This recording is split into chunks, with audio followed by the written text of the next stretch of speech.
The Vatican has just recognized an apparition known only to a few. An apparition that has not only converted and transformed the lives of tens of thousands, but also shares messages, so revolutionary that they speak directly to us, living in these times. It was 1990. The Soviet Union was collapsing, freedom was advancing, but in a small wooden hut, something much greater was happening. Two young girls were simply praying. No apparition was expected, no request had been made, no one was waiting for anything. But suddenly they were enveloped by a radiant light, and a woman appeared, sitting, silent, dressed in white. "Who are you?" one of them asked. The answer, "I am the Immaculate Purity." Today, the Vatican has given its recognition, and this message, ignored for years, might be the only real answer to the noise and confusion of our time.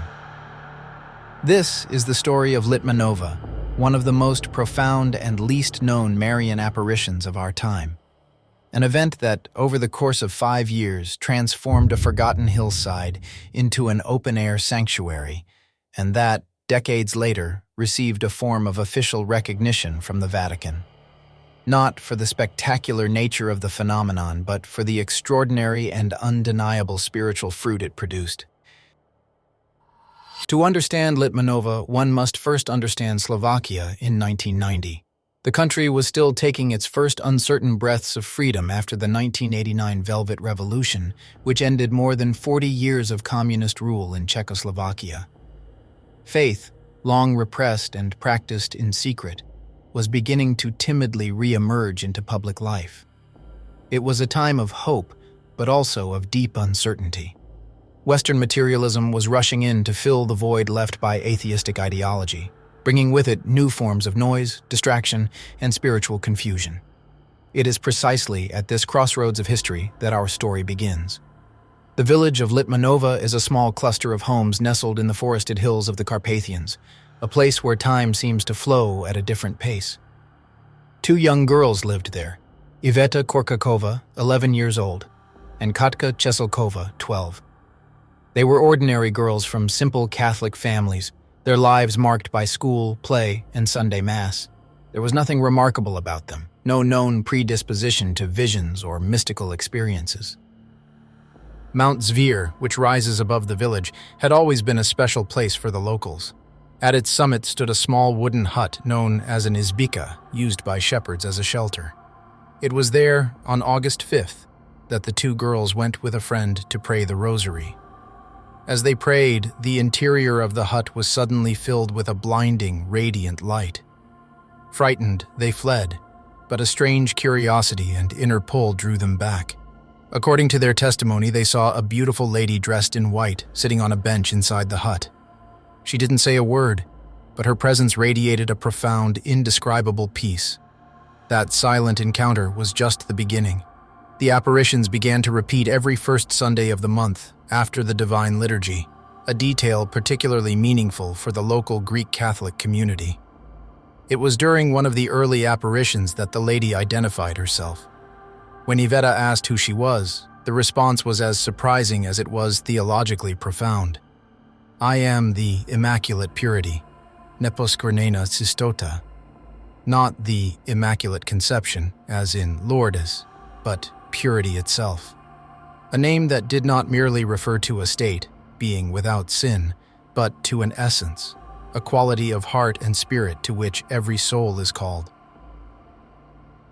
For 5 years, from 1990 to 1995, the Virgin Mary appeared to Iveta and occasionally to Katka.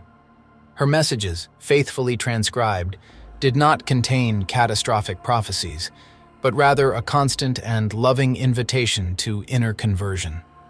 The main themes were radically countercultural. In a world about to be overwhelmed by consumerism, Mary asked that we cultivate simplicity of heart, detach from material goods, and find true wealth in God. Perhaps the most powerful message from Litmanová is the call to silence. "I beg you to seek silence," she said, "so that the Spirit of Christ can be born again in you." It was a call to turn off the external noise of distractions and the inner noise of worries and disordered passions, to create a space where God could speak. A recurring theme was spiritual freedom. "Do not let your enemy limit your freedom for which Jesus shed so much blood," she said on one occasion. The enemy was not a political entity, but sin, fear, and despair, the chains of the soul. The messages were filled with maternal tenderness. "I love you as you are," she would often say, offering comfort and hope to those who felt unworthy or lost. It was not a love that justified sin, but one that saw beyond it, recognizing the dignity of every child of God. These messages, simple yet profound, began to spread. At first, only a few believed the girls, but their consistency, their normal lives, and the peace many pilgrims began to experience on Mount Zir caused word to spread like wildfire. But something even more extraordinary was about to happen. What began as a private experience quickly became a public phenomenon. Thousands, then tens of thousands of people began climbing Mount Zvir every first Sunday of the month. They came from Slovakia, nearby Poland, Ukraine, and across Europe. They walked on foot, praying the rosary, singing hymns, bringing with them their suffering and their hopes. The mountain was transformed into a natural cathedral. The small Izbica became its altar. Even after the apparitions ended on August 6, 1995, the people didn't stop coming. In her final public message to Iveta, the Virgin had promised, "I will always be present here." And the faithful believed her. They continued to climb, to go to confession, to participate in the divine liturgy celebrated outdoors, to drink from the nearby spring to which many healings had been attributed. The spiritual fruit of Litmanová was undeniable. Profound conversions, priestly and religious vocations, reconciled families, and a renewed fervor in the faith. The lives of the visionaries themselves were the most eloquent testimony. Far from seeking fame or fortune, both chose lives of humility and service. Katka married and lives a quiet family life in her village. Iveta, after a long period of discernment, entered a Greek Catholic monastery in France, dedicating her life entirely to the God who had revealed himself to her in such an extraordinary way.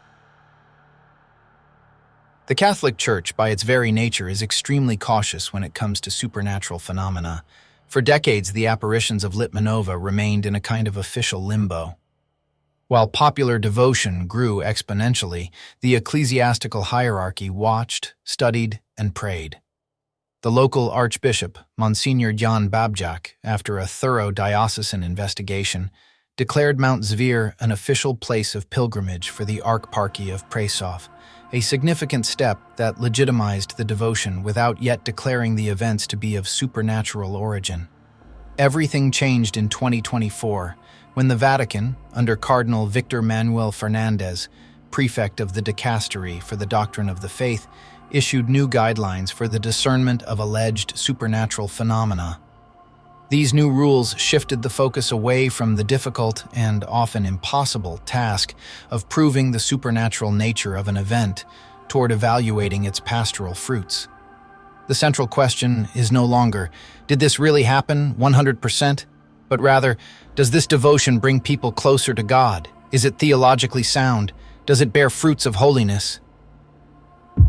It is within this new framework that the decision on Litmanová was made. The Vatican's official announcement is dated July 9, 2025. The Church granted the devotion a nihil obstat, nothing stands in the way, one of the 6 new categories of evaluation. This is not a formal recognition of a miracle, but it is an official green light.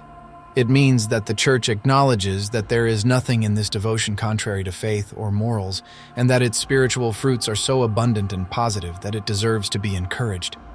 Cardinal Fernandez's letter emphasizes this very point. It recognizes the power of the messages of freedom, simplicity, and love, while noting that some formulations, transcribed by children, may be theologically imprecise, but the core was sound. With this decision, the Vatican is not saying, believe in the miracle, but rather, look at the fruits. Here, people find God.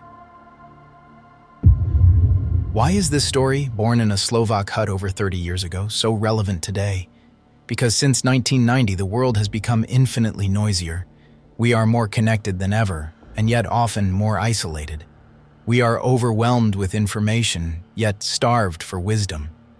We constantly talk about well-being and self-fulfillment, but rarely find inner peace. The message of Our Lady of Litmanová is an antidote to this modern condition. It is a call to disconnect in order to reconnect, to find freedom not in accumulation, but in detachment, to discover our true identity not in the clamor of social media, but in the silence of the heart, where God waits. Today, on Mount Zir, thousands still continue to climb. They do not seek miracles, they seek peace. They seek the silence where God speaks. And you? When was the last time you truly stopped? Have you ever heard the whisper of God in your heart? Perhaps it doesn't take much. Just a prayer, a hill, and the sincere desire to hear the voice of purity. If this story touched you, leave a comment. Immaculate Purity, pray for us. Share this video with someone living in noise and searching for silence, and join our community of faith. Because in a world that screams, heaven still whispers. May God bless us all.